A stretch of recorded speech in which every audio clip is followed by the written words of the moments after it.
আপনার বিকট আওয়াজে কান্না করতেছিল, যেমন কাজে বাধা আসবে, পাপীদের সুপারিশ করে রহমাতুল আলামিন চলে আসছে, ও আপনার কান্না করতেছিল, সারা পৃথিবী আনন্দিত। আজকেও আপনি দেখেন নবীর ঈদে মিলাদুন নবীতে গোটা পৃথিবী আনন্দিত, কিন্তু এই আজাজিল, ইবলিস, শয়তান, খবিস, মারদুদের দলে যারা লোক, ইবলিসের দলে যারা লোক, তাদের শরীরে ব্যথা, তারা আপনার সহ্য করতে পারে না, তারা বলছে হারাম, বিদআত। কিন্তু ইবলিস কান্না করতেছিল।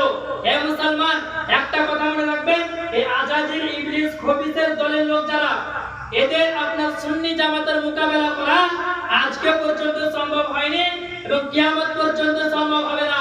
তবে ফেসবুকে বিদআত বলে লেখা এটা হচ্ছে সম্ভব। ফেসবুকে বিদআত হারাম বলে লিখে দেওয়া সম্ভব।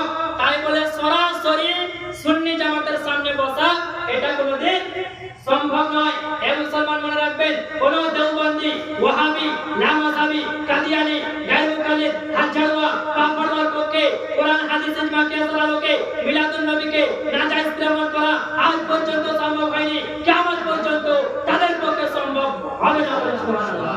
হে মুসলমান, আপনাদেরকে বলতে চাই, নবীর আগমন দিবস পালন করা নাজায়েজ নয়, বিদআত নয়, শিরক নয়, অবৈধ নয়, হারাম নয়, বরং নবীর আগমন দিবস পালন করা হলো আমার রাসূলুল্লাহ সুবহানাল্লাহ। নবী মুস্তাফার সুন্নাত। এই হাদিস ওয়াহাবীর নজরে পড়ে না, দেওবন্দির নজরে পড়ে না, লামাযাবির নজরে পড়ে না, খবিসদের চোখে পড়ে না, শয়তানদের চোখে পড়ে না, আবু জাহেলের চোখে পড়ে না। এই হাদিস আজ পর্যন্ত হাদিসের পৃষ্ঠাতে এখনো পর্যন্ত স্বর্ণ করে লিপিবদ্ধ আছে। সুবহানাল্লাহ।